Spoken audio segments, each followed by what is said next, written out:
Mesdames, Messieurs, bienvenue sur Radio M.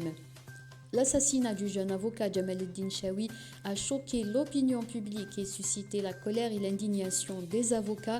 À l'appel de l'Union nationale des ordres des avocats, des sit-ins ont été observés ce mercredi dans les tribunaux et cours de justice à travers le territoire national. Les avocats ont fermement condamné ce crime et dénoncé l'insécurité qui menace leur profession. Le jeune avocat a été porté disparu pendant 9 jours avant d'être retrouvé mort dans la soirée du lundi 30 janvier. Selon les derniers détails du parquet du Skikda, l'avocat a été abattu par une balle dans la tête. Victoire pour l'islamologue et chercheur en soufisme Saïd Jebel-Khir qui a été relaxé ce mercredi par la cour d'Alger. Saïd Jebel-Khir était poursuivi pour offense à l'islam et a été condamné en première instance à 3 ans de prison ferme. Dans une déclaration à Radio M, l'islamologue a indiqué que cette décision est une preuve de plus que la pensée ne se discute pas dans les tribunaux.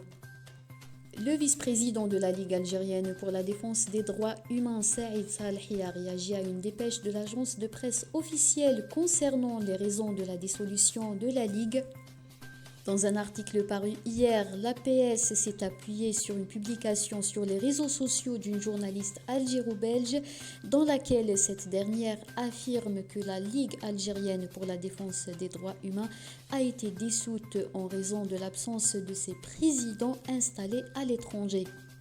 Mais pour Saïd Salhi, il s'agit d'une propagande pour justifier la décision arbitraire du tribunal administratif. Il ajoute que cette dépêche intervient en réaction à la campagne de solidarité internationale avec la Ligue.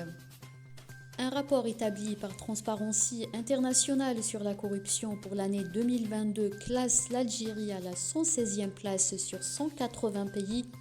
L'Algérie occupe la même place que celle de l'année 2021, mais elle a régressé de 10 places comparant à l'année 2019.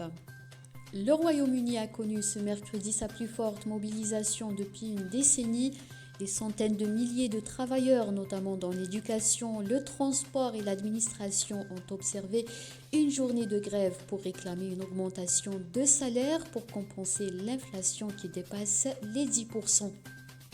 L'Algérie et le Sénégal s'affrontent le 4 février prochain en finale du championnat d'Afrique des Nations. La sélection nationale de football est passée en finale après avoir battu son homologue nigériane 5-0. C'est la fin de ce flash. Merci pour votre attention.